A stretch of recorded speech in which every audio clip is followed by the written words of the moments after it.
Żewġ rappreżentanti li l-Partit Nazzjonalista bat fil-programm Realtà qalu li mhux veru raħsu l-kontijiet tal-enerġija u saħansitra ddubitaw ukoll ir-rapporti ta' esperti internazzjonali bħal dawk ta' Moody's u d-DBRS. Brian, mhix l-analiżi reali.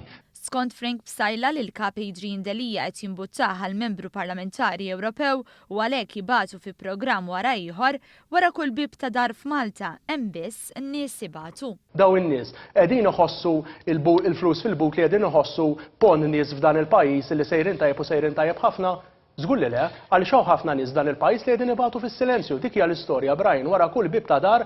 Kien hawn li Gian Pier De Bono ddikjara li mhux veru roħsu l-kontijiet tal-enerġija, anke jekk il-fatti huma li roħsu b'medja ta' 25% u f'ħafna każi iktar. U allura li kienet jiġri jekk iddawlu li ma raħsu b'kważi 30%. dak mhux reali.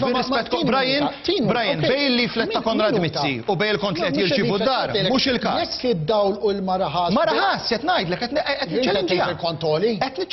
Frank Psajla żied miegħu u qal li n-nies jemmnu li raħsu l-kontijiet minħabba l-propaganda tal-gvern. Irnexxielu jdaħħalha f'moħħ in-nies naturalment li l-kontijiet raħsu il-ħajjirħas, però meta n-nies imorru għand il-grocer isibu realtà differenti.